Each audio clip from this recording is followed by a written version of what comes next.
Voici un faux cafard de cinéma que j'ai fabriqué. Et on peut le manger. Dans Stranger Things saison 1, quand Eleven écrase la canette avec son esprit, et je suis accessoiriste sur les tournages. Il y a un gros côté illusion parce que c'est un peu de la triche tout le temps. Là, c'est un faux cœur qui bat. Il y a un petit ballon de baudruche. Et en fait, c'est fait en éponge pour garder cet aspect mou.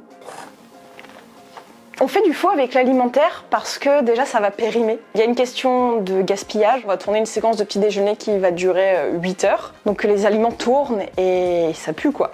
Voilà. Ça fait partie de mes préférés, les faux œufs. Là on va faire un œuf factice avec une méthode hyper simple. En fait il faut juste de la peinture blanche, il faut de la pâte Fimo et ensuite du poivre et du vernis et c'est tout. Moi je pense que je fais partie peut-être des accessoiristes qui vont créer le plus. On va faire un mélange qui va permettre de faire du faux givre. Tout simplement j'ai du sel d'Epsom. Je prends du liquide vaisselle incolore. En gros, le liquide vaisselle dans cette préparation, il va servir, si je me trompe pas, à fixer.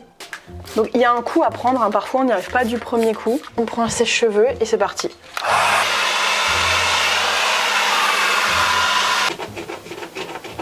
Le résultat voici, mais si on fait sécher naturellement, on a des cristaux encore plus beaux comme on voit là au fond du verre. C'est tellement magique. Je vais appuyer un tout petit peu pour que la colle sorte et ça va la projeter.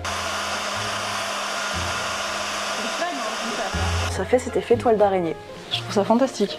Juste avec de la colle quoi. Voici une fausse pierre de cinéma que j'ai fabriquée et je vais vous montrer comment on fait. En fait, je l'adore tellement ce métier que je veux le transmettre. En fait, je veux montrer qu'il existe, je veux montrer qu'il est génial et puis bah, c'est ma passion donc voilà.